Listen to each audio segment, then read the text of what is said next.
Hello, and welcome to the Point Loma Democratic Club podcast.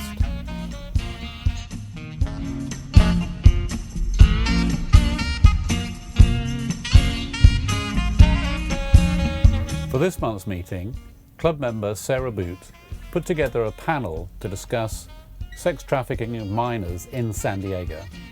Why is this problem growing? And what can we do to put a stop to this modern-day slavery? This podcast is made possible by the generosity of our members. Consider becoming a member by signing up at our website, pointlomadem.org.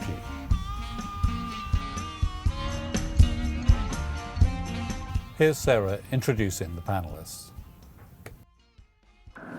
Hi everybody, thank you all so much for being here. My name is Sarah Boot, and for those who don't know, I'm a former candidate for City Council and also used to be an Assistant United States Attorney, and one of my supervisors from that office, Ali Serrano, is here today. I just really appreciate, I know a lot of you came straight from the State Party Convention in Anaheim to be here, so I really appreciate that, and I appreciate everyone's attendance at this at this meeting discussing such an important topic. You know, obviously in the club we've talked quite a bit about the importance of raising the minimum wage, and we all know that that's going to be on the ballot in June.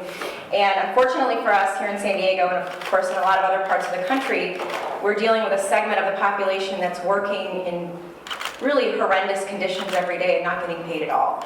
And these are the victims of sex trafficking, and it's a problem that's really grown in scope over the past few years. Here in San Diego is a particular hotbed for this type of crime. We're going to hear all about that today. So I'm really honored. We have three really important people in the work fighting this crime and helping the victims of this crime here today. We're going to hear first, I'm going to introduce all three, and then we'll hear from each of them, and then I'll have some questions for them, and of course then we'll open it up to all of you for questions. First, I'd like to introduce Alessandra Serrano, or Ali, as we all know her at the U.S. Attorney's Office. She has been there since June of 2003 in Southern District of California, downtown. She's the office's Project Safe Childhood Coordinator, responsible for the coordination of investigations and prosecutions of all federal child exploitation offenses charged in this district, including child pornography, child prostitution, and other sexual exploitation offenses. Previously, she was assigned to the counterterrorism section in the General Crimes Division, and she's tried over 35 federal jury trials. She worked in the private sector before that and has received many awards for her important work. She has spearheaded the prosecution of sex trafficking of children in our office for a very long time and does head up that operation. She, in 2012, was awarded the U.S. Attorney General's Award for Outstanding Community Partnership to promote public safety.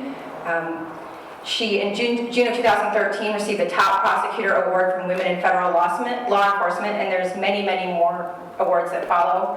I'm also very honored to introduce Sergeant Chris Cameron. He's assigned to San Diego County Human Trafficking Task Force, supervising a team of investigators working on human trafficking cases. He and his team are part of the FBI's Innocence Lost Task Force, cross-sworn as Special Deputy U.S. Marshals, which enables them to work cases from all angles and at all levels, local, state, and federal, which I'm sure is very important in this type of work. He has been with the San Diego Police Department for over 25 years and has a significant amount of experience, and I look forward to hearing from him. And finally, Gail Solfrank is with us today from Generate Hope. Unfortunately, Susan Muncie had another conflict, but we're so grateful for Gail for coming out and spending time with us today. She's an instructor at Generate Hope, which is a comprehensive long-term recovery program for young women who have been trafficked, prostituted, or otherwise sexually exploited. So she's going to share with us today some of her experiences working with these folks and what more we can do to help these victims recover. But I want to start with a presentation from Ali Serrano, who's going to give us an overview of the scope of this problem and why San Diego in particular is affected by it.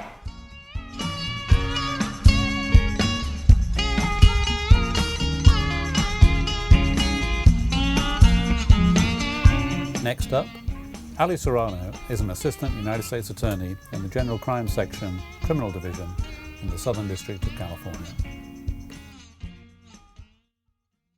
So sex trafficking encompasses a bunch of different type of activity. You might consider sex trafficking prostitution, massage parlors, escort services.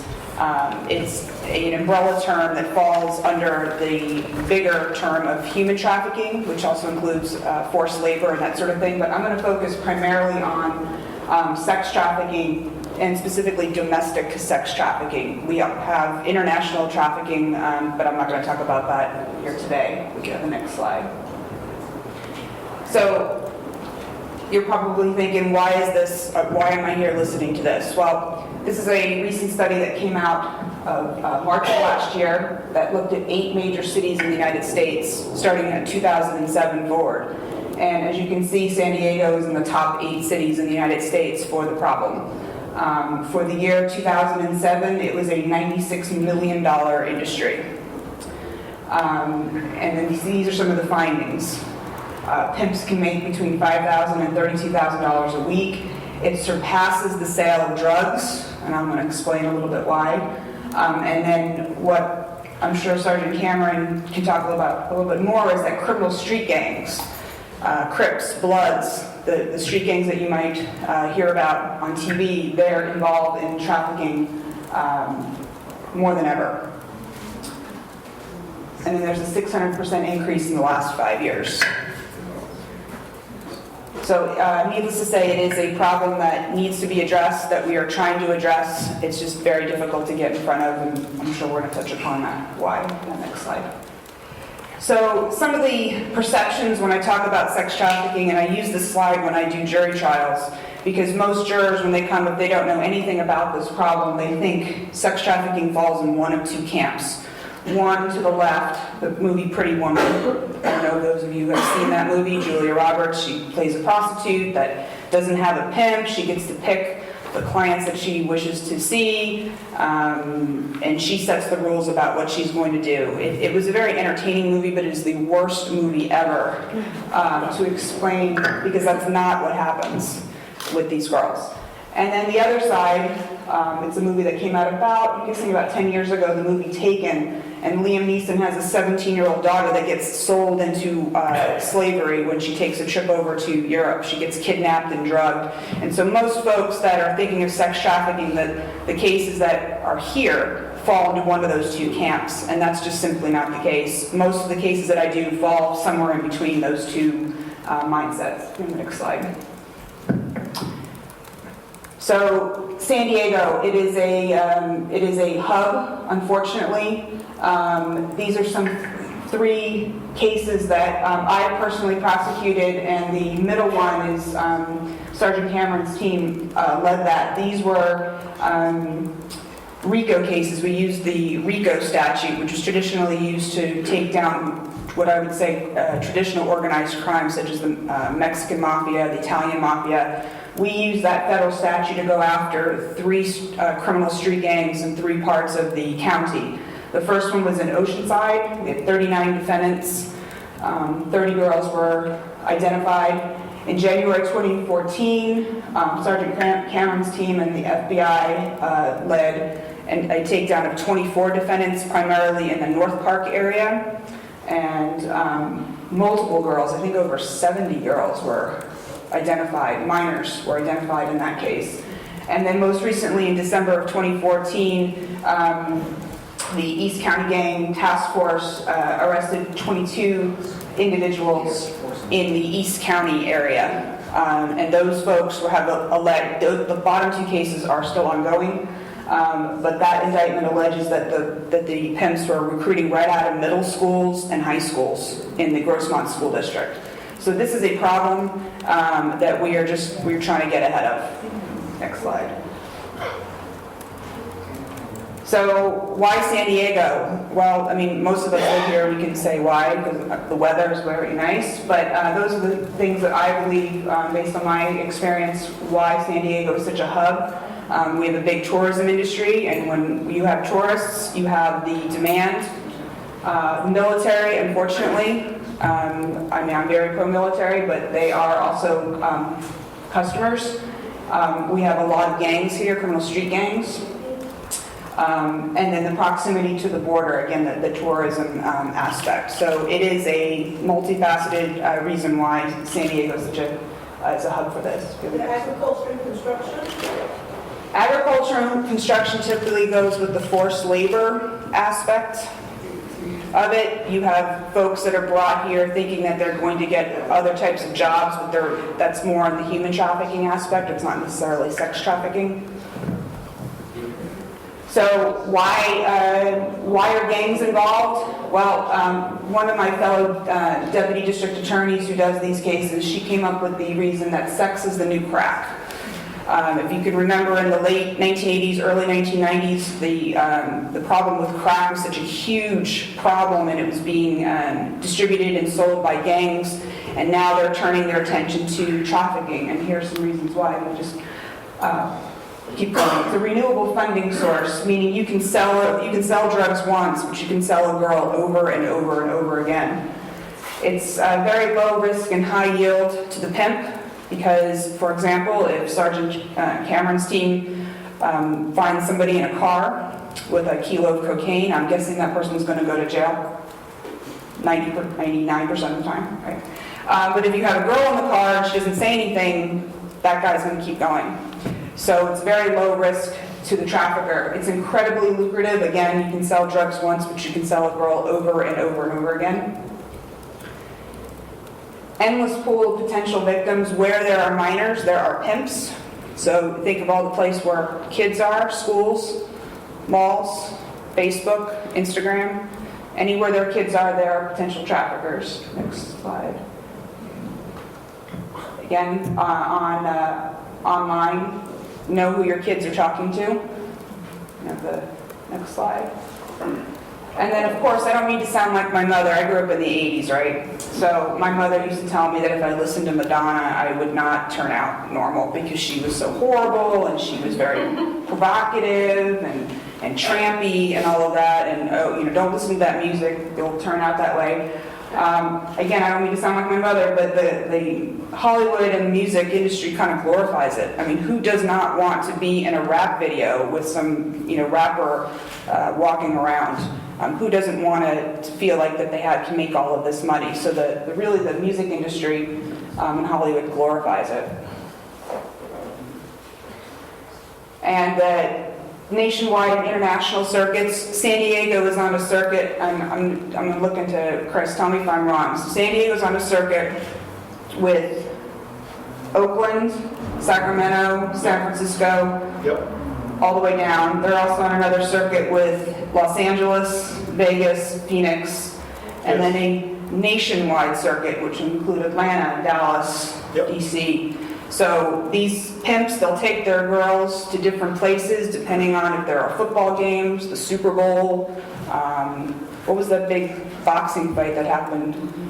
I don't even know. There we go. So I'm guessing wherever that was, that location was Vegas. Okay, so Metro Vegas PD was probably running rampant as they normally are.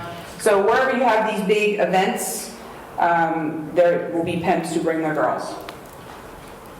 And then the thing that we've been trying to focus on here in San Diego is that criminal street gangs, again, are involved in this type of activity like never before.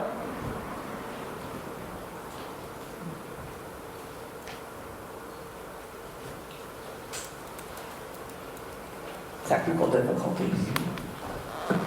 There we go. These are some of the gangs that have been involved in cases that I've personally prosecuted. These are all San Diego County gangs here. Next slide.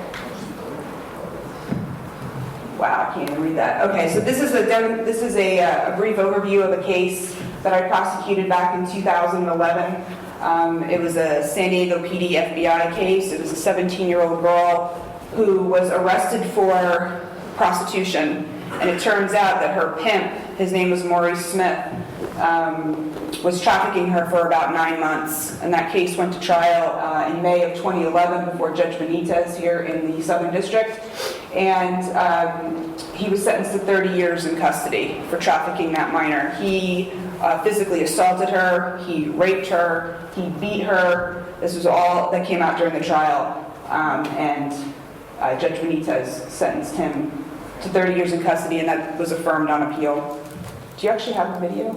Okay. So this is a piece of evidence that you're going to see that was played during the trial. It's a video of her talking to her pimp, the defendant, and she didn't realize this was being recorded. So. Wait a minute. So guys, this is really shocking. I just wanted to enjoy seeing it. But the reason why we want you to see it is because it really shows the type of control that these pimps have over these girls, because a lot of people say, well, why don't they just walk away? And it's just not that simple. And this is really an eye-opening exchange between the two. So, which of these three, do you know, Sarah, which of these three it is? Oh, yeah. It's Mariah. Thanks.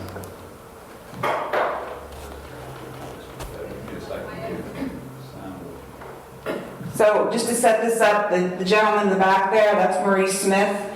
And the reason why the video is the way it is that it was filmed on her iPad upside down. And so we straightened it out we turned it the right way for trial. So this is in his apartment in Oceanside, and there's going to be a dialogue between them two.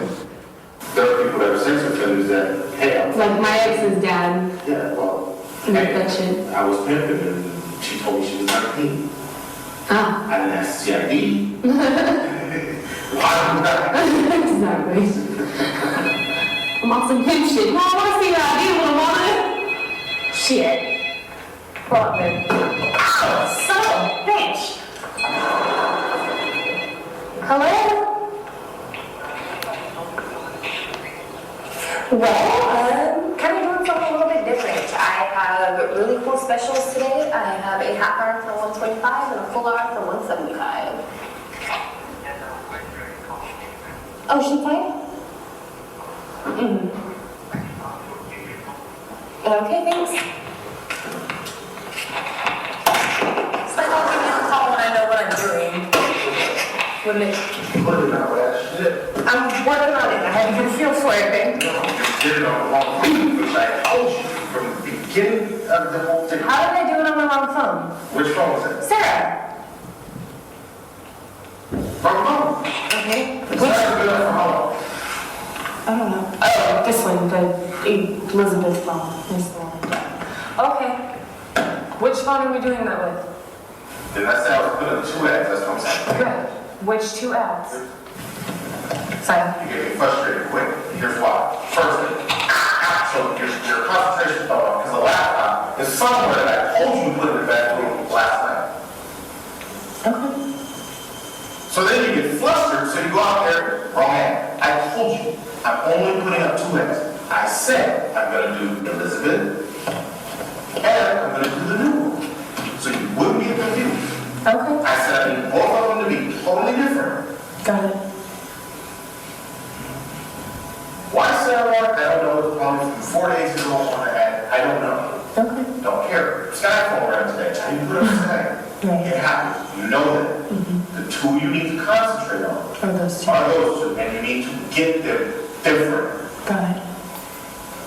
That needs to go in the back room. Got it. It's for sale in Oceanside. Prostitutes, pimps, and those. So the reason why that I played that video, and she testified at trial, and you may recognize her, she is the face of a new human trafficking bill here in San Diego. It's sponsored by Congressman Juan Vargas. It's called Hazel's Law, and that's her name, Hazel. And she has been doing a lot of outreach on getting the laws for sex trafficking increase because of what happened to her. She testified after that video that if she didn't answer the phone right, if she didn't keep her clothing correct, he would hit her, assault her. And so you could see her demeanor change when she did something wrong. Her head was down, her voice changed. And so that was a pretty powerful piece of evidence at the trial. You can go to the next slide. You already saw that. This is one of the ads. This is not her, but this is one of her ads that she testified that Mr. Smith posted of her. This is Backpage.com. This is a website that anybody can go on. You can sell your sofa, you can sell your car, you can find jobs. You can also find prostitution. Before I got here, I went on Backpage.com and typed in Point Loma, and I saw 6 ads for girls that are posting right now in Point Loma here. So this is something that I live here in Point Loma, by the way. I live right on Russell and Willow. So this is a problem that affects every corner of our county, of our city.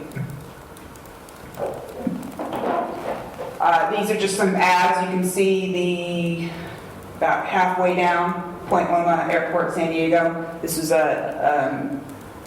wasn't today, but this was a few years ago, just to show that all the different cities in the county where prostitution is occurring. This is another trial that I did also in, I think it was July of 2000, yes, July of 2011. This was an Oceanside PD and FBI case, again, 17-year-old victim. That defendant was a documented West Coast Crip, which is one of the larger criminal street gangs here in San Diego. And he was sentenced to, Mr. Ralph Red, aka Zigzag, was sentenced to 15 years in custody. You can go to the next slide. This is the website that he had of she was 16 when she started and 17 when he was apprehended. He actually built a website, forget the backpage.com, it's a full website with all of the prices there. Go to the next slide. This was some evidence that was admitted at trial. This was also affirmed on appeal. This is a closed case. These were some pictures that we found on his MySpace page, which is a social media. It's an older form of like Facebook. So here he calls her my bottom bitch. Excuse my language. Bottom bitch is a woman that works for a pimp that is the #1 prostitute. That's just the slang for it. Tell me if I'm getting into this wrong. This is like more your... You're right. Okay, good. This is another picture that was on his MySpace page. It says, "Bitches make babies, hoes make money." And she testified that this was a mentality that she learned from him, that, well, if you're going to have sex, you might as well get paid for it. And so he tried to normalize it for her, and she bought into it. Everyone says she was brainwashed. The other issue that we see a lot of are tattoos. These girls get either forced or convinced, coerced to get tattoos relating to their pimps. The top one says "Baby Gangster." That's in the small of the girl's back. The one on the wrist is "Zigzag." That was from that trial that I just talked about, Ralph Red. The one over to the right, does anybody recognize what that number might be? That's the pimp's California Department of Corrections number, tattooed on her breast. So it's a type of ownership, like you put a label on your property. Some of you have kids, you put their names on their sweaters and stuff. These pimps put their monikers, their nicknames, or California Department of Corrections number tattooed forever on their girls. Here's some more pictures. The one to the left is the pimp's initials with his date of birth and a barcode on her neck. And the one on the right says Team Tip. And he worked a bunch of different girls. That was part of, that was his nickname. So again, just to show ownership.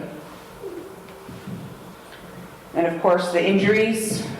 These are all victims that I have, in cases that I've prosecuted, that are all closed cases. So usually they're not in a very visible place. Sometimes they are, and it's great evidence for us when we recover the girls. This is a pretty graphic video, so those of you who don't like a lot of curse words, please close your ears. This is a video that we found on a suspect's computer. This is a closed case. This is the Oceanside case that I talked about, that we used RICO, that we arrested 39 defendants. We also criminally forfeited a hotel because the owners were involved. But the reason why we found this piece of evidence important is because it showed all of these gang members in a hotel room, and they were from rival gangs. We're seeing a lot of rival gangs working together to work. Sorry. We're finding a lot of rival gangs that normally would be shooting at each other are now working together because it's very lucrative for them to help each other with their girls. So you can play this video. It's very graphic. I'm sorry. Oh, the video cameras, the motherfucking I'm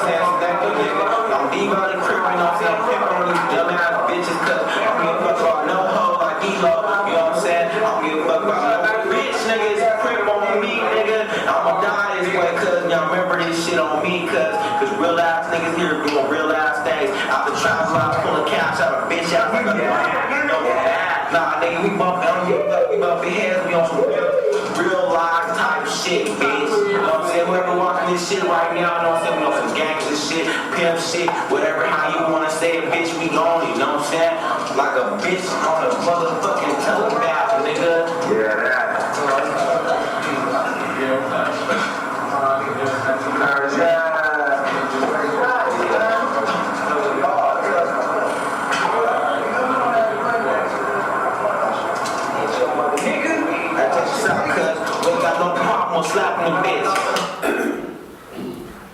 So I call that a confession when I see kind of stuff like that, where he's telling you exactly what he's doing. He knows exactly what he's doing. He's mentioning where they're doing it. And in fact, you saw one of the adult females that was actually charged in that case in that hotel room.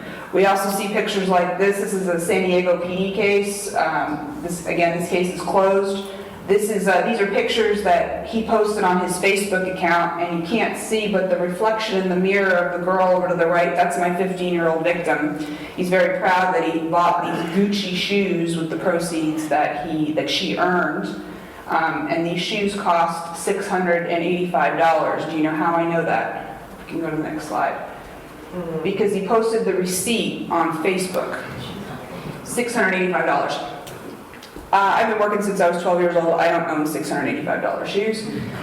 And so what was helpful about this piece of evidence is that, number one, it corroborated the date, because the date that San Diego PD found her in the hotel in Mission Valley was the day, or the evening of the date here. This is Fashion Valley Mall. And also the customer name was his, you can kind of see it says Doja Mac. That was his moniker, his gang name. So it just went to show that he purchased these. And he doesn't have any legitimate job, so I don't know where he would get $685, except that it was one of the girls that was working for him gave him the money. Sometimes we get lucky and we get evidence like this. This is another San Diego PD case. We get a contract. You can't read that, but basically it's a contract that this pimp tried to write for this girl, and he tried to sound like a lawyer, but not really. But it basically says this is a legal and professional formal contract between the parties of King Marvelous and Marley, whatever, and it goes on and on and on. So again, it just shows that the connection between the pimp and the girl, and how they believe that it is it's an employment contract. Next. I think this is a news video of, you want to see what else? Was that again an underage girl too for that contract? That was an adult. That's all I... And we'll come back to Allie in a moment. But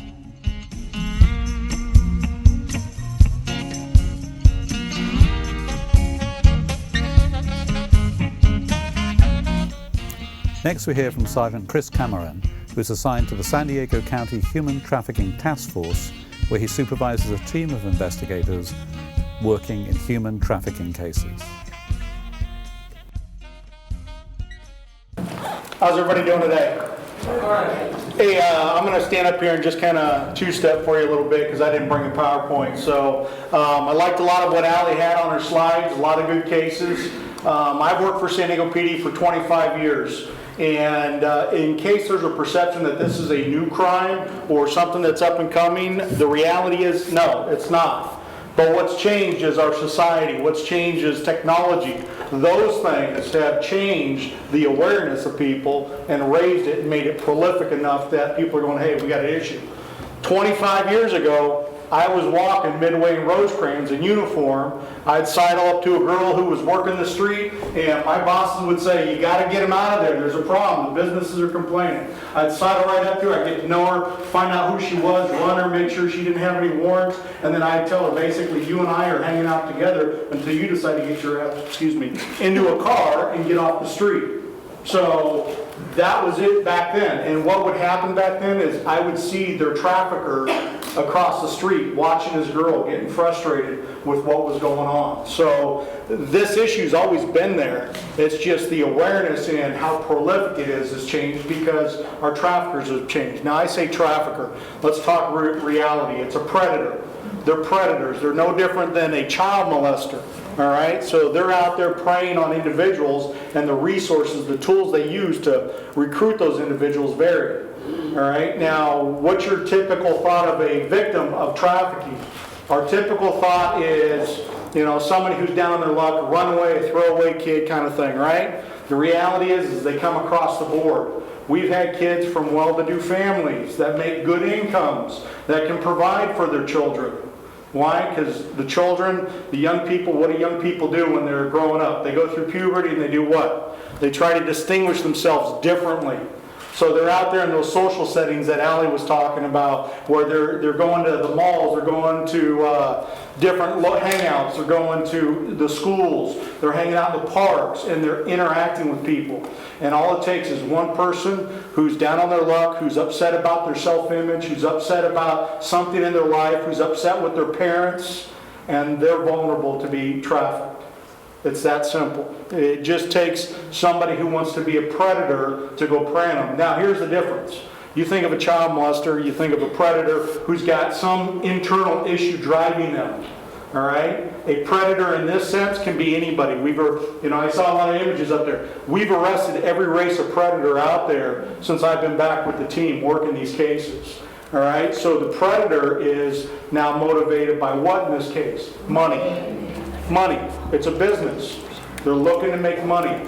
They run this on a business platform, and they will do whatever they can to make money. So they will convince that young lady, whether it be through affection, kindness, buying them gifts, buying them things, that they're in their corner. Now I feel, if I'm that victim, I feel like I've got an ally who's there with me. If my issue's my parents, he's going to cite how he's got problems with his family, and we're out here on our own. We're going to make it work together.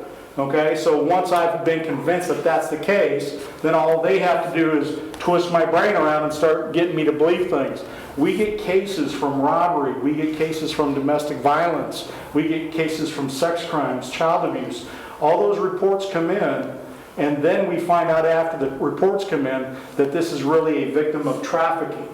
All right, trafficking is the primary cause in all of our cases, but it's oftentimes a secondary recognized offense because other crimes occur. Domestic violence occurs, and that's when we find our traffickers. Child abuse occurs, and we find our traffickers. Sex crimes occur, we find our traffickers. Robberies. We're working cases across the board with every unit out there as far as where those predators come from. So the angle in which somebody can get recruited into trafficking varies as much as the individual situation. Now, I'm not an expert to talk about the dynamics or the mental aspects of what a victim spills and what a victim goes through, but when they're out there, they're given rules. All right. Once that trafficker has convinced them that they're in the game, and that's what it's called, the game. It's called the game or the life. And once they're convinced they're in that game, then they're given a set of rules. And those rules they're taught are there for their safety. Those rules include lie to the cops, lie to everybody you know, lie to your friends, lie to your family. All right? You lie to everybody. And they eventually learn to lie to the trafficker. All right? So it's a game of lies. So oftentimes we'll come across them, first couple times, they're going to lie to us. That's why it's a secondary type crime, is we find them oftentimes where they're admitting to the domestic violence, they're admitting to the child neglect, or the sex crime, but they're denying the trafficking. As Allie was saying earlier, the drugs and trafficking. If I'm a predator and I've got a girl who's either fearful of me or convinced that we're in love and she loves me and I love her, you think she's going to admit that I'm making her go out and have sex? No, that in itself is humiliating. So she won't admit that. But she'll admit that, I argued with her and that's why the cops got called. All right? So very often we could have traffickers and victims in a car. We can make a traffic stop, and we never once know that they are being trafficked unless we can get that girl to admit something. All right? Did I get off track? What else? What's a day like for one of these girls? How many guys are they supposed to go in service? You didn't use Chappie's photo. We have photos of a young lady, just to give you an idea, and it varies for every girl depending on the situation, but they're given quotas. All right? The trafficker will start out with, we're on hardship, go out and make us some money, and we're in it together. And the rules go like this. You go make the money, you come back, you give me every penny of that money. And then if you want shoes, you want a purse, you want to get your hair done, you want to get your nails done, I will take you personally to get that done. Right? You want to go to the hair salon? I'm going to drive you to the hair salon, and I'm going to hang out while you get your hair done. All right? You want your nails done? I'm going to take you there and get that done. Makes her feel special, right? It gives her a reward. But what's he doing? He's controlling his commodity. She's a product. She's not a person. All right? So he's going to do that with her. Now, same thing. You've got a quota. Get out there and make me money. You saw the video of the online stuff, which is how most of it's done nowadays. They have quotas. So that young lady's going to be taking those calls and working those lines to make that money until she hits that quota. So if she hits that quota, then everything after that's gravy, right? She might make a little money. No, that still goes to the trafficker. All right? They're going to go. If they can make $1,000, they're going to make $1,000. If somebody agrees to a date for, say, $200, and the victim or the customer gets there, and the victim in this case wants to work something else, the trafficker will encourage her to make as much as possible. So let's say we agreed to $200, and I get there and I say I want something off the wall, right? Now she's going to turn around and go, well, that's $500 more. Now I'm paying $700. Does that help her get to her quota quicker? It does. So it's running a game all the time. If your victims could get you to walk into the room and hand them the money without doing any act whatsoever, that's exactly what they do. Because it's about the money. It's not about the sex. Sex is the byproduct to get at what they need to get at for the trafficker, which is that money. So these girls will do anything. We've got imagery of young ladies who are forced to walk 16, 18 hours a day in high-heel shoes to try to make that quota. All right? And I know Allie put it lightly on some of those figures. Our traffickers, you figure if I got 2 girls working, and 2 girls aren't hard to keep in pocket, if I've got 2 girls making $500 a day each, what am I making? $1,000 a day just making sure they're doing what they're supposed to. Now, one of them become a problem for me. One of them give me a bunch of lip, act up, cause issues. I can just trade her to somebody else or get rid of her and pick up somebody new. And that's the reality of it. They're going to run that commodity as long as they can to make money. It's all about making money. That's why the RICO statutes are very successful, is we're able to use those statutes to show this is a business model and the commodity is the victim. The customer is the way of making the money.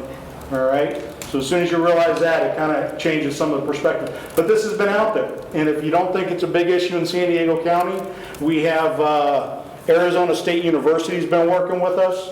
And they did some statistical data, because online is huge. When I talked earlier about back in the early 90s, I'd get out and walk with the young ladies, right? Get to know them, find out who they are, try to convince them there's another way of doing life.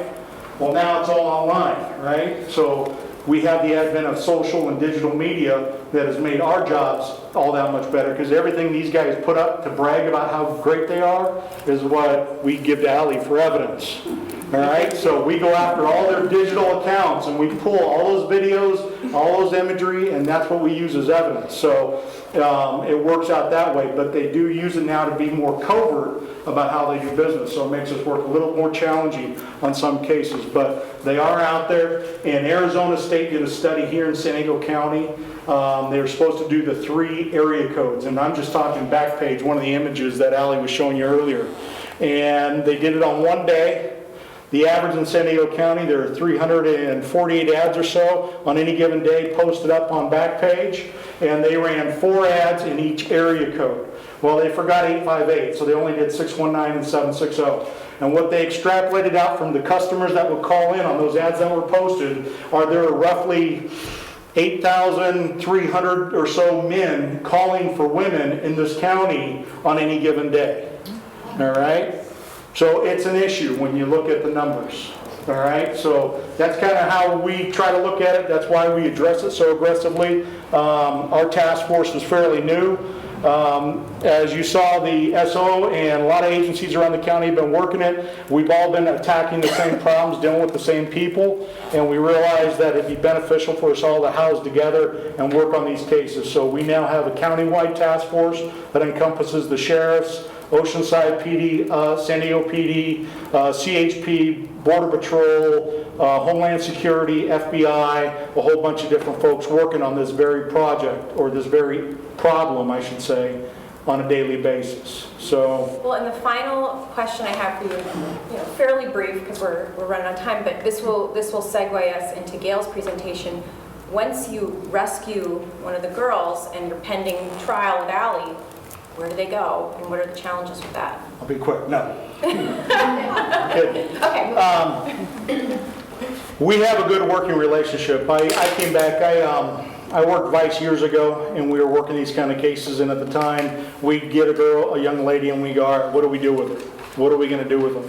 I come back to the team this go around as the sergeant now, and what I find is the guys have a foundation already going, and we've just tried to build on it, all right? Unfortunately, the laws are what the laws are. They are evolving. They are improving. There's some legislative action taking place, but right now, if we get a young lady and she's a minor, and she won't cooperate with us, and she won't talk to us, and she tells us to kiss off, I might have the guy stick her in juvenile hall.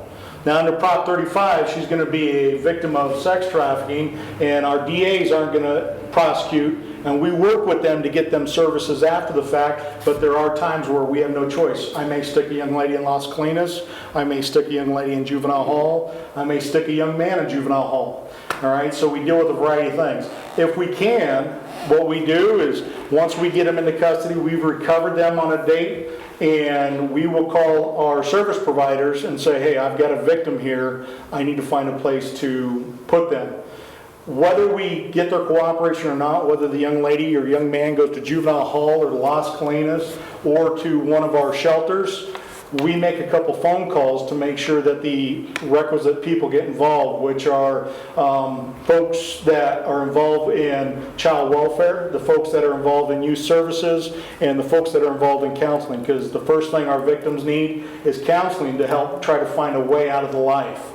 So the girl could tell me, I'm not talking to you, go away, right? And we're still going to make that phone call and let a service provider come in and talk to that person and try to get them the services they need to start rehabilitating their life and finding a way out. Because on average, it takes 7 to 8 times. They will recidivize before they say, enough's enough, I'm done. And it's because of the coercion, the manipulation, and everything that's involved in this type of crime that they have a hard time going, I'm a victim and I need help. And the pimp still has control over them when they're in juvenile hall or if they go to foster care. Yeah, in several cases we have Polinsky Center here in the county. So if we've got a 300 kid, if we've got an incorrigible kid that's a problem and we can't place them back at home, they can't go to juvenile hall, we'll put them in Polinsky Center. And a lot of times if they have a pimp and they're really down for their pimp, that means they're dedicated to that person still. They're still looking out for that person's best interest. But their rule of thumb is they go in by themselves, they need to come out with at least 1 or 2 other girls with them. Bingo. So what did the predator just do? He just convinced his victim now to recruit for him. So those are big issues. So they're taught that if they go into a shelter, they go into Polinsky, they go into a board and care, they're to bring somebody else out with them so they can get back to making money. The predator's now recruited somebody without doing any work. All right? It's all a game of manipulation.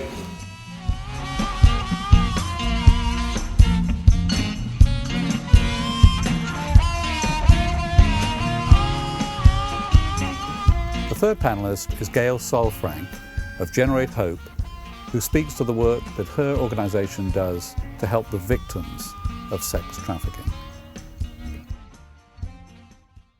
Thank you so much for inviting Generate Hope here to talk with you a little bit about all these stats are so overwhelming, and I feel my blood boiling sitting there hearing all of this and just realizing how much work needs to be done. Generate Hope is a nonprofit, faith-based organization.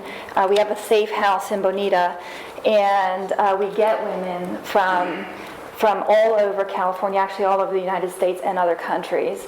We're a small nonprofit right now. The need is so large. And our women come to us all with different stories of being kidnapped, coerced, thinking that they're working, they get hired for a job and then find out that it's not a legit job. But there's rape, there's abuse, all kinds of stuff that goes on for these women. So when they come to us, it's after an intercession of some type. Either they've gotten put in juvenile hall, they've got put in prison, or they've hit bottom, which means they don't have anywhere else to go, and they come to us completely broken and recognizing that they need help. What Generate Hope provides for them is a safe house. It's a familial setting, so we provide for them just a very family-oriented setting where they're completely safe. We provide a day program for them where they can pick up their education where they left off. We give them 5 hours of group therapy during the week and 1 hour of individual therapy. And those are things all related to their trauma, building safe boundaries, mindfulness, which a lot of them come to us, all of them, every last girl that comes to us has PTSD, post-traumatic stress syndrome, as high as our returning veterans from war. And so what the individual therapy does for them, and we have training and trained therapists on campus 5 days a week. 3 days a week. And then Susan Muncie, who couldn't be here today, is a licensed therapist, and she will also work with the women on some of the deeper techniques of therapy. But we have to work through the trauma with each one of them. And one of the things that we help them with is their academic goals as well. A lot of them have dropped out of high school. They've come from rough situations, from either at home, either foster care, domestic violence, just in and out of juvenile hall. Whatever the case might be, they all have a backstory that sometimes isn't very easy to put together because they come to us with a bunch of stories. And it takes us listening and listening and listening to find out what the real story is and what the real need is for them. And then we try to meet them where they're at. Education allows them, it empowers them to get back on track again. It allows them to feel, they feel stuck. Trauma ends a child's development, whether it happens when they're 3, whether it happens when they're 13, whether it happens when they're 18. It will stop their emotional growth, and many times it will stop their academic growth. So what my job is as the instructor at Generate Hope is to sit down with each woman, find out where they're at academically. If some of them don't have any high school, some have high school and maybe a class or two of college. And I give them classes based on where they're at, and then also try to instill in them the value of goals. And they take what they start to learn again, whether it be, I'm not so bad at math as I thought I was. And they can really start running with that to where we get them to either be able to place at community college or other colleges, or to finish their high school diploma, or start trade school. And it's very empowering for them because they've felt so stuck and they've been under such control that this gives them control once again.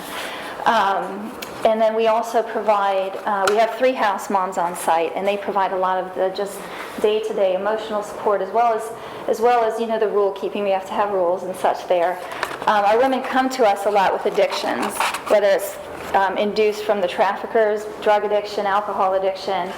And so our home is a safe environment. So there's no alcohol, no drugs. We don't allow any use of the internet for Facebook, Backpage, any of those things. We completely take them out of anything they're used to, which is fast-paced, controlled environment, and put them in a family setting. And we all him from having access to them at your facility. That is such an excellent question. And the psychology behind this is so difficult to work through. First of all, we create the safe environment. Our safe house is an undisclosed location, and we don't allow the internet access except for to family and safe. We have to teach the women who safe people are. And that means that in the interim, we create those safe boundaries. So we don't allow them to get on Backpage. We don't allow them to contact anyone from their past that has a criminal history. And the difficulty comes with the psychology. What these pimps will often do, especially if the girl has been their bottom bitch, or the girl that has been the one that they have put on top of the other gals and does a lot of the dirty work for them, they will have a child with that woman. And then you have the emotional attachment. They are in love with their trafficker. They love this guy, no matter what he's done to them, no matter that he's beat them to a pulp, taken all their money, they love him. And now they have a child with him. So the psychology is very difficult for us to break, because they will come wanting contact with this man again, whether he's in prison or whether he's still on the streets. And that's a very difficult psychology to break, and it takes a process. With domestic violence, as a parallel, it takes women or anyone, about 7 years to really make a break from a domestic violence situation. With trafficked women, it takes about, not 7 years, 7 attempts. So our women will come to us. We've had women come back to us 3 times. And on the 3rd time, they actually see that they have to make changes. But in some of that falling back, it involves the fact that they've not completely cut ties. And we have to realize that we don't allow it, right? First of all, we don't allow it. But if a girl sneaks around and does it, then we have to really counsel her and say, it's not healthy. This is not a healthy relationship. And it's a long process. It's a long process. And what it boils down to is every day showing up, creating for these women a safe environment, an environment that they finally start learning to trust people again, because they don't trust people. Everybody's lied to them. Everyone's manipulated them. And they've not been able to make their own choices. So now we give them that environment to do that in, and it's safe. One of the things, it's really interesting to me, this last week we got a gal 2 weeks ago from LA, and the first few days that they're there, they're absolutely terrified.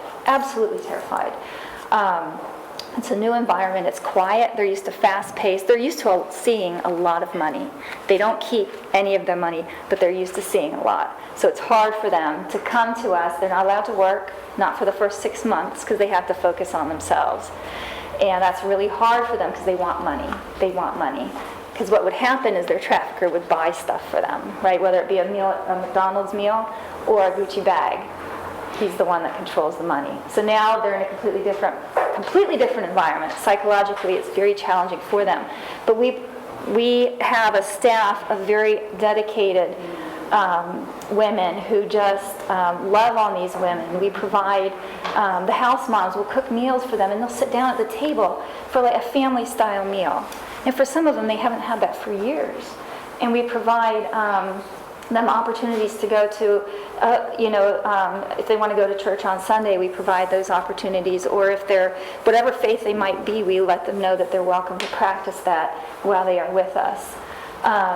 And we encourage them through therapy, through education.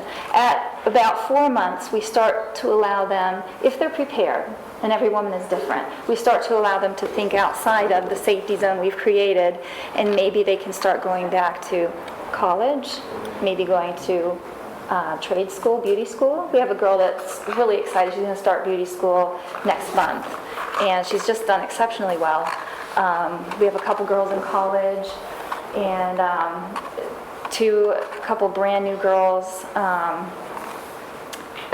I'm a teacher, so I get sidetracked on my own stories here, and I love to tell stories. This one girl that came to us about 2 weeks ago, she just terrified, came to us. One of the biggest things to her was getting her medical needs met. Because when they're trafficked, nobody pays attention to their medical needs. And they could have STDs, they could have trauma issues, they do have trauma issues, but they could have things like broken bones, whatever it might be. We take them to get their medical needs met. They could have a tooth that's been hurting for months and months, and nobody paid them that attention.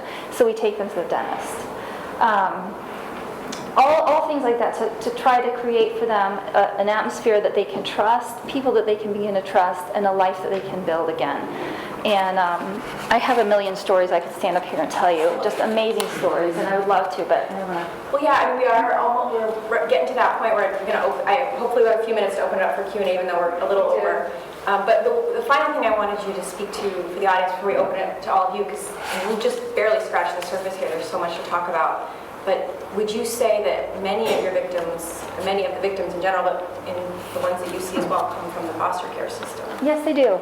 Yes, unfortunately, many of them do. And I think that, as we heard, that predators know how to spot kids that are needy. And runaway kids, within, I believe it's 36 or 48 hours, they're approached by a pimp or a trafficker on the streets, that quickly for every runaway kid. And that predator is going to meet a need they have in that moment, whether it's for attention, whether it's for food, whatever it is, whether it's for feeling safety in that moment, and then they will start to use them.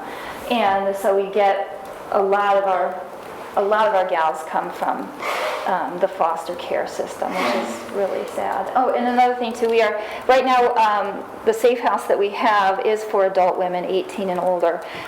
We have a woman there that was trafficked for 30 years. 30 years. We want to open a minors program because that need is overwhelming. Overwhelming. Young girls, 14 years old and pregnant by the trafficker. And a lot of these women have broken family relationships. They can't go back home because their parents say, you're addicted to drugs, you're addicted to alcohol, and you had a bad life. We don't know what to do with you anymore. Where do they go? You think of a young girl, 14, who's pregnant. Where is she going to go if her family says, you're hanging out with a gang, your boyfriend's bad, we don't want you in our family? Where are they going to go? There's a huge need. To learn more about this subject and the important work that these panelists do, please visit our website, pointlomadem.org.